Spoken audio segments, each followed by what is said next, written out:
अब एगो मुर्गी के पीछे पूरा भोजपुरी इंडस्ट्री पड़ गई बा। वो मुर्गी ना बुझाता जे लंदन से आइल कहनूर हो गई बिया। मुर्गिया आरा के ही कि मुर्गिया छपरा के ही, इस विषय पर विवाद लगातार बढ़ता ही जा रहा है।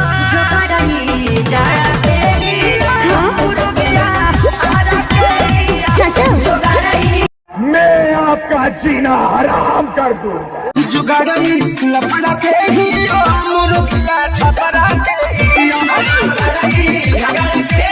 अरे दूसरे का भाई बहन करते रहोगे कि भोजपुरी को बढ़ाओगे?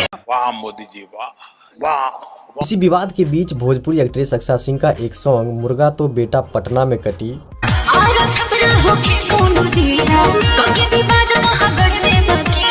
पूरा बिहार के सिंगार राजधानी ये बाटे कतना में खा चल जानी। अरे मुर्गी का मुर्गी बटरू ना भेटाई, बटरी के मुर्गा पटने कटाई। अक्षरा सिंह के ऑफिशियल यूट्यूब चैनल से रिलीज किया गया है।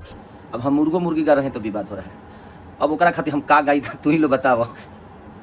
कतना जना के दिमाग का तू लो राइटर रखा बाबू, बढ़िया राइटर रखा। दोस्तों आपको बताते चलूं कि साल 2023 का खेसारी लाल यादव का पहला गाना 27 दिसंबर 2022 को रिलीज हुआ था। इसी के बाद 29 दिसंबर 2022 को भोजपुरी गायक प्रमोद प्रेमी का एक गाना मुर्गिया छपरा के ही रिलीज हुआ था। जब से ये दोनों सॉन्ग यूट्यूब पे रिलीज हुआ है तब से दोनों गायकों के बीच गाने को लेकर के विवाद काफी ज्यादा चल रहा है। इसी बीच अक्षरा सिंह का ये सॉन्ग आने के बाद एक बार फिर से ये विवाद चर्चा में आ गया है। दोस्तों देखते हैं इस वीडियो के बाद क्या प्रतिक्रिया होती है इन दोनों कलाकारों के बीच में। रहिए तब तक मेरे इस यूट्यूब चैनल के साथ, मिलते हैं नए वीडियो में, तब तक के लिए जय हिंद।